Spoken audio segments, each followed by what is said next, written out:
जी अगों मंसूर अली खान साहब ने एक सवाल पूछ लिया। उन्होंने क्या कोई सैकटरी जनरल या इमरान खान पूछे कि अली अमीन क्यों हटाया, कोई सैकटरी जनरल को या इमरान खान को पूछे भी अली अमीन गंडापुर क्यों हटाया। ਤੁਹਾਨੂੰ पता बरीक वारदात करते हैं। अच्छा ये ਹੁਣ ਅਸੀਂ ਤੁਹਾਨੂੰ ਸੁਣਾਉਣਾ ਸਾਡਾ ਕੋਈ ਮਕਸਦ ਨਹੀਂ, ਲੇਕਿਨ ਤੁਹਾਨੂੰ ਅਸੀਂ ਇਹ ਦੱਸਣਾ ਹੈ ਕਿ ਸੋਸ਼ਲ ਮੀਡੀਆ ਤੋਂ ਐਡੇ ਤੰਗ ਕਿਉਂ ਨੇ। ਸੋਸ਼ਲ ਮੀਡੀਆ ਤੋਂ ਤੰਗ ਹੋਣ ਦੀ ਵਜ੍ਹਾ ਹੈ ਨਾ ਕੋਈ। ਇਹ ਲੋਕ ਸੋਸ਼ਲ ਮੀਡੀਆ ਤੋਂ ਤੰਗ ਇਸ ਤੋਂ ਨੇ ਕਿ ਪਹਿਲਾਂ ਇਹ ਗੱਲਾਂ ਸਾਨੂੰ ਐਕਸਪਲੇਨ ਕਰਨੀਆਂ ਪੈਂਦੀਆਂ ਸਨ ਪ੍ਰੈਸ ਕਾਨਫਰੰਸ ਦੇ ਵਿੱਚ ਕਿਸੇ ਤਰੀਕੇ ਨਾਲ। ਹੁਣ ਤੁਸੀਂ ਆਵਾਮ ਦਾ ਸ਼ਊਰ ਵੇਖੋ। ਇਹ ਤੁਹਾਨੂੰ ਨੌਜਵਾਨ ਦੀ ਗੱਲਬਾਤ ਸੁਣਾਣੀ, ਕਿਸੇ ਪਿੰਡ ਦਾ ਜਾਂ ਸ਼ਹਿਰ ਦਾ ਨੌਜਵਾਨ ਹੈ, ਆਮ ਨੌਜਵਾਨ ਹੈ, ਉਹਦਾ ਹੁਣ ਸ਼ਊਰ ਵੇਖੋ, ਉਹਦੀ ਗੱਲ ਕਰਨ ਦੇ ਸਟਾਈਲ ਨੂੰ ਨਹੀਂ ਤੁਸੀਂ ਵੇਖਣਾ ਵੀ ਉਹ ਅੰਗਰੇਜ਼ੀ ਬੋਲ ਰਿਹਾ ਕਿ ਉਰਦੂ ਬੋਲ ਰਿਹਾ ਕਿ ਪੰਜਾਬੀ ਬੋਲ ਰਿਹਾ ਕਿ ਕੀ ਬੋਲ ਰਿਹਾ ਤੇ ਤਲਫਜ਼ ਕੀ ਹੈ ਤੇ ਕੀ ਨਹੀਂ ਹੈ। ਤੁਸੀਂ ਉਹਨੂੰ ਛੱਡ ਦੇਣਾ, ਆਮ ਨੌਜਵਾਨ ਹੈ, ਲੇਕਿਨ ਤੁਸੀਂ ਉਹਦਾ ਸ਼ਊਰ ਵੇਖ ਲਓ, ਉਹਦੀ ਕਲੈਰਿਟੀ ਦੇਖ ਲਓ ਕਿ ਉਹਨਾਂ ਲਿਫਾਫਿਆਂ ਨੂੰ ਲੰਮਿਆਂ ਪਾਇਆ, ਉਹਨਾਂ ਨੇ ਜਨਾਬ ਮਨਸੂਰ ਅਲੀ ਖਾਨ ਸਾਹਿਬ ਨੂੰ ਲੰਮਿਆਂ ਪਾ ਦਿੱਤਾ ਹੈ।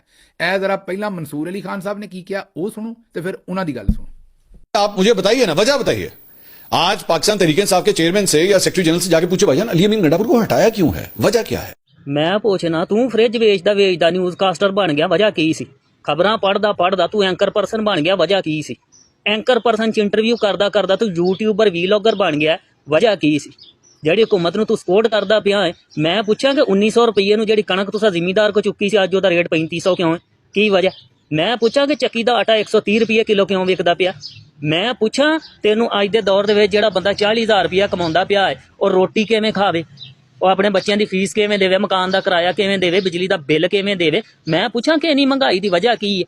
ਮੈਂ ਪੁੱਛਾਂ ਕਿ ਲੋਕਾਂ ਨੂੰ ਇਨਸਾਫ, ਤਲੀਮ, ਸਿਹਤ ਕਿਉਂ ਨਹੀਂ ਮਿਲਦੀ ਪਈ। ਪੁੱਛਾਂ ਤੇਰੇ ਕੋਲ, ਤੂੰ ਹਰ ਗੱਲ ਦੇ ਵਿੱਚ ਵਜ੍ਹਾ ਕੀ ਸੀ। ਭਾਈ ਸਾਡਾ ਦਿਲ ਕੀਤਾ, ਇਹ ਬੈਠੇ ਸਗੋਂ ਸ਼ੁਗਲ ਮੇਲਾ ਨਹੀਂ ਸੀ ਲੱਭ ਲਿਆ, ਅਸੀਂ ਕਿਹਾ ਚਲੋ ਕੋਈ ਸ਼ੁਗਲ ਮੇਲਾ ਲੱਭ ਲਈਏ ਤੇ ਚਲੋ ਆਪਣਾ ਵਜ਼ੀਰ ਆਲਾ ਬਦਲ ਲਈਏ। ਮੈਂ ਪੁੱਛਾਂਗਾ ਇਮਰਾਨ ਖਾਨ ਨੂੰ ਅਦਮੇ ਅਤਮਾਦ ਕਰਕੇ ਕਿਉਂ ਹਟਾਇਆ ਗਿਆ, ਵਜ੍ਹਾ ਕੀ ਸੀ। ਤੂੰ ਕਹੇਂਗਾ ਕਿ ਇੱਕ ਜਮਹੂਰੀ ਪ੍ਰੋਸੈਸ ਸੀ, ਇਹ ਵੀ ਜਮਹੂਰੀ ਪ੍ਰੋਸੈਸ ਸੀ, ਠੀਕ ਹੈ ਨਾ। ਐਮਪੀਏ ਵੀ ਪੂਰੇ ਨੇ, ਜਿਹਨੂੰ ਦਿਲ ਕਰੇਗਾ ਸ਼ਾਮ ਨੂੰ ਵਜ਼ੀਰ ਆਲਾ ਲਾਵਾਂਗੇ, ਸੁਬਾਹ ਨੂੰ ਬਦਲ ਕੇ ਨਵਾਂ ਬੰਦਾ ਲਾ ਦਾਂਗੇ।